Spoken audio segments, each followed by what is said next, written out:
50. Very good. Any other thing that we need to write here?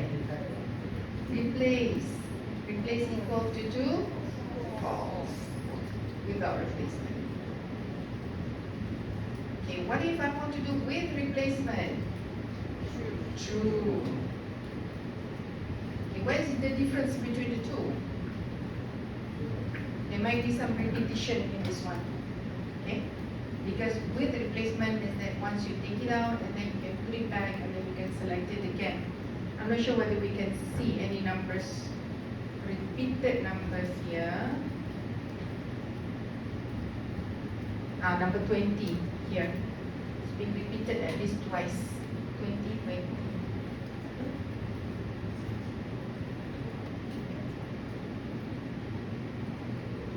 Number 2 as well.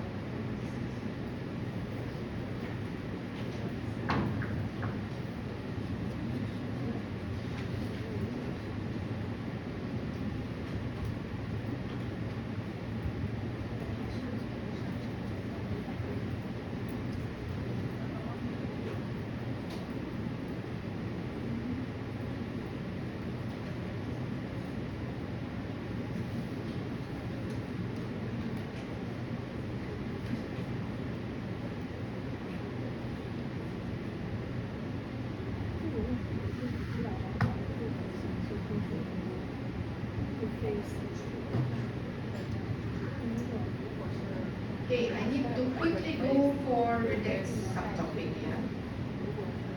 Now we go for simulation for other random variables, and this is as a starting point for the following weeks. I mean, another 2 weeks topic. So today we're going to cover the Bernoulli random variables, binomial random variables. Just now we learned about uniform distribution. But now we want to get the distributions from binomial random variables, Poisson, exponential, and of course the normal random variables. And the exercise which I gave you earlier, or last week I think, is based on the random normal variables. But the exercise is actually taken from your assignment. Okay, it is a normal mixture distribution. So what we cover in the lecture is just a normal distribution, univariate. But for the bivariate, you have to find out. Okay. All right. So let us start with Bernoulli. I think from now on, I'm going to go a little bit faster. Yeah. So as you know, Bernoulli trial is an experiment in which there are 2 outcomes: yes and no, success and failure. Okay. So each outcome has a probability associated with it. So if success is 50%, then failure is 50%. So let's look at this example. We have a student who didn't study at all and wanted to answer a multiple choice test question with 5 options A, B, C, D, E. So the probability to guess correctly is 20%. Okay. So now we want to do a simulation. If there are 20 questions, then if this student guesses randomly, so what is the simulated or what is the expected success rate for this student? So for this one, let us try to answer using our knowledge on random numbers. So first is we use the set seed because we don't want to argue with each other. Like I got this probability, you got another probability. So we use the seed set.seed of 23207. Okay, so guesses. Okay, guesses is equal to our unit of 20. Okay, our unit of 20, and the correct answer, okay, correct answer is when, okay, guesses is less than 20%, 0.2. So I type in correct dot answer. Okay. So the first question, we got false, false, false, some of true, and etc. And if I want to know how many false and how many true, I just got a table of the correct answer. So in this case, this student gets through 6 out of 20 questions. So 6 out of 20 is 30%. Okay.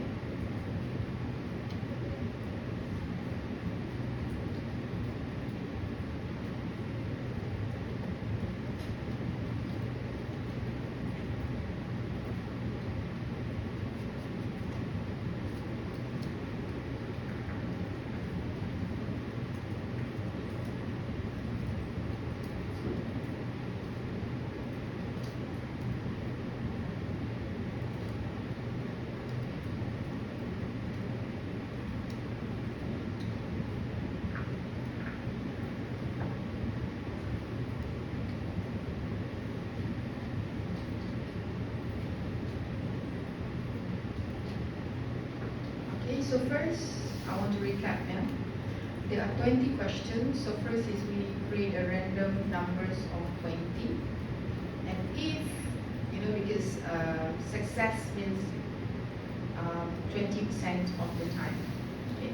That's not 20% of the time. I mean, the probability of getting it correct is 20%. Okay? So in this case, we run for 20 questions. If you got it, 0.3, 30%. Okay, now, if you miss this one, you don't have to worry because this is based on the lecture notes, yeah? Because I need to cover this quite quickly because we just have half an hour to cover everything else. Okay? Because I spent quite some time on the earlier parts. So there is exercise, this one, but I think you better take some time for you to answer this exercise. I'm not going to give you the answer tonight. I want you to try. So in this case, this is true and false test. So what is the probability of getting correct? 50%. Okay, just now 20%, now 50%. Because this is true and false question. So this, the first one is we want to do a simulation based on 10 questions. And the second one is based on 1,000 questions. And I want you to comment on what is the difference when the sample size increases. Okay? So take this as your homework. Yes, homework. Oh, when I say homework, everybody is scared, like this is a school. Okay. This is a university, I'm not going to do anything to you. Alright. So now let's go to binomial random variables. So binomial is actually an extension of Bernoulli, as you all know it. Okay. Except that for the binomial, we repeat the process for several times. Okay. So a binomial random variable can take the values in a set of 1, 0, 1, 2, and etc. So the probability is given by Px, and these probabilities can be computed using the d-binom function in R. Okay. So here the size and the prob are the binomial parameters m and p, in which x denotes the number of successes.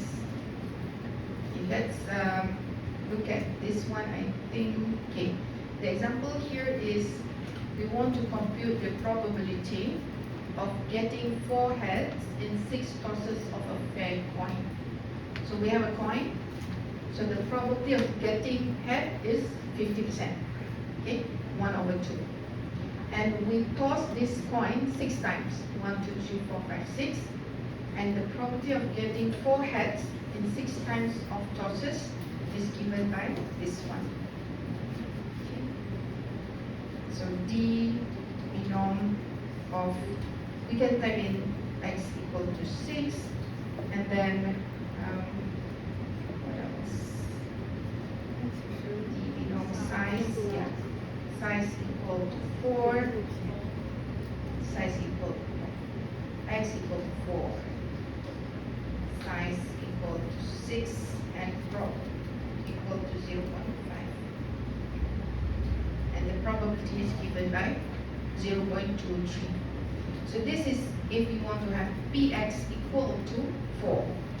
But for cumulative, okay, I think I'm not going to type in again because you already see the code here.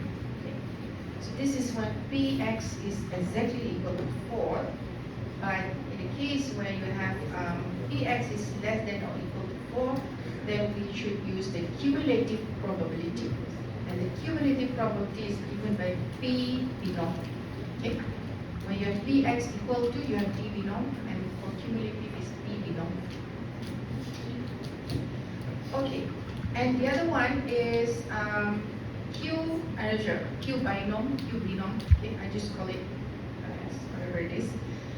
Okay, so if you already got the probability, let's say the probability is equal to 0.89, and you want to see what is the corresponding number which is associated with the probability of 89.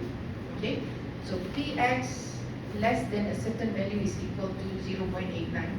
So what is the number of x? So x here is given by number this case we use Q binom.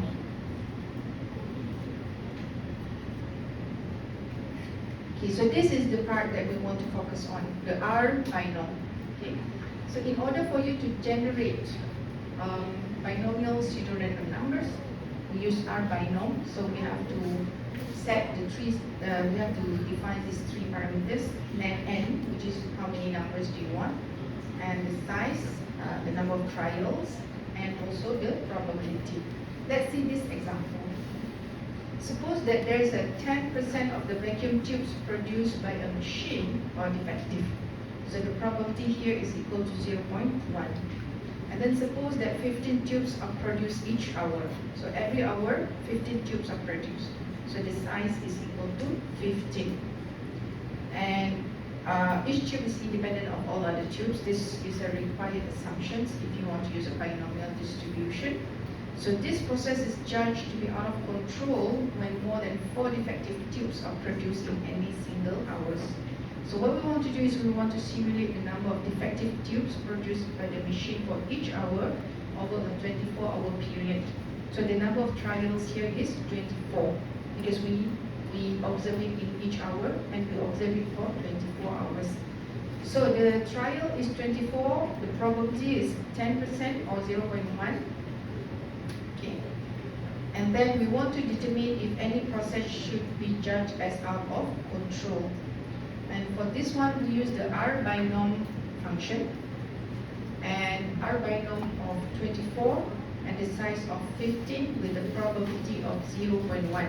This one I'm not going to run on R, yeah? So I'm just going to read the code.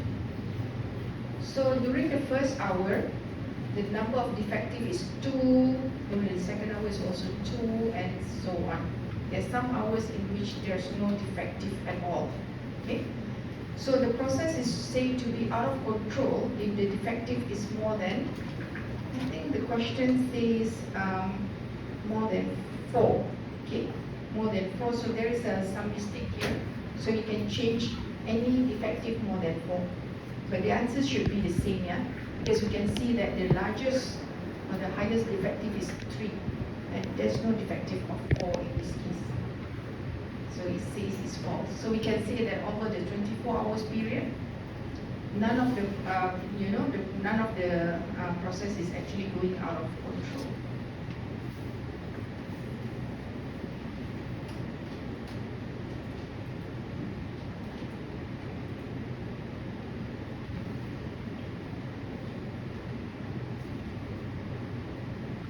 So that is binomial. Now, I have another exercise, and I don't think we have the time. So, can we discuss all the answers the following weeks? Yeah? So take all the exercises. Each of these probability they have exercises. So take all these exercises and try to run it, and then we'll meet again to discuss the answer. Okay, the next is the Poisson random variables. So you know Poisson distribution. Okay, with the parameters of n and Pn, where n is increasing to infinity and Pn is decreasing to 0. Okay, so this is the variance, the mean and variance is defined as the lambda, and the parameter is sometimes referred to as rate. So lambda is sometimes called as rate. Yeah? So Poisson are often used as a crude model for count data. So for example, like within 1 hour, within 1 day, how many occurrences happen. Okay? So the limit comes from dividing the time period into n independent intervals on which the count is either 0 or 1. Okay? So the probability is given by dx as shown below. So dpoise is when you want to find the probability, like for example, the probability of px equal to 3 with the lambda equals to 0.5. But what we are more interested in looking at is the R-poise. Yeah? So the random numbers generated from the Poisson distribution. So take this example. Suppose the traffic accidents occur at an intersection with a mean rate of 3.7 per year. Okay. And we want to simulate the annual number of accidents for a 10-year period, assuming that the accident happens following the Poisson model. So we just use R poise for 10 years with the lambda equal to 3.7. So based on this, we get simulate a simulated number of accident, 2 occurrences in the first year, 3 occurrences in the second year, and so on. So this is our voice.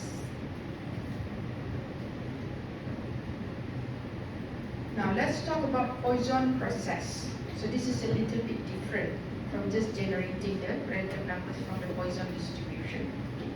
So a Poisson process is a simple model of the collections of events that occur during an interval of time. So a way of thinking about Poisson process is to think of a random collection of points in a line or in a plane. Okay. So the homogeneous Poisson process has the following properties. The first property is that the distributions of the number of points in a set is Poisson with rate proportional to the size of the set. And the second one is the number of points in non-overlapping sets are independent of each other. Okay.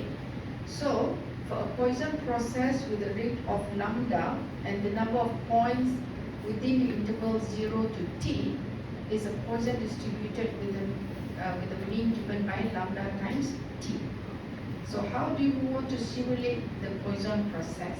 So first is we generate n as a Poisson pseudorandom numbers with the parameter of lambda times t.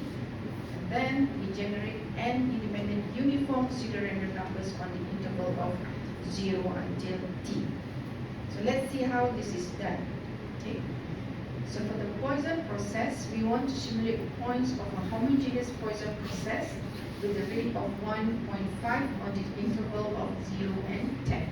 So here lambda is equal to 1.5 and t is equal to 10. So first is we generate n, where n is using the R poise, okay, where the rate is given by 1.5 times t, 1.5 times 10. And then we generate p, where p is given by the R unit of n with a maximum of 10. Okay. And then we sort p from the lowest to the highest. So this is the random process. So to see how this random process is being used, we can look at this exercise. For example, we want to simulate the random number of accidents for each year for 15 years when the average rate is 2.8 accidents per year, assuming a Poisson model for number of accidents each year. So let me see whether this is yeah.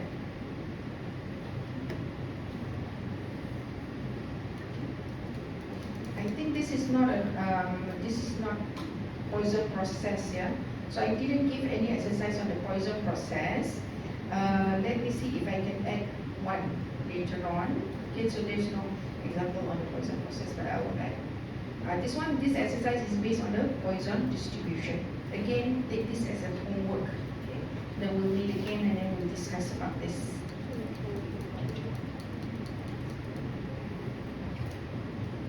So the next one is exponential random numbers. This is, I think, quite important if we do, for example, in management science, in the queuing system. I think some of you take management science at operational research, right? OR, right? Huh? Anyone take operational research, is it? Dr. Yin Mei teach, right? Huh? No? Who teach? Yang lain siapa? Oh my God, you can't even remember your age. What's my name? You don't? Very disappointing. Okay. So exponential random numbers. I'm not sure how many of you take operation research, yeah? But this is one of the most important in queuing system. So exponential random numbers, okay, sometimes it's used for failure types of mechanical or electronic components. It's also used as a to model the service times of certain services. It is given by this formula. So the one that we want to see is not this one, I just give this as introduction, but we want to see the random number, random exponential variance. It is given by REXP. Okay. So let's look at this example. A bank has a single teller who is facing a queue of 10 customers. The time for each customer to be served is distributed as exponential distribution with a rate of 3 minutes. Okay, so in this case, the rate is given by 3 minutes. So we can simulate the service times for 10 customers. So we use REXP, where n is equal to 10 and the rate is equal to 3. So the service time in minutes for customer number 1 is 0.12, 1 minute for the second customer, and etc. And then we can find the sum of the service times given by 3.9 minutes in total for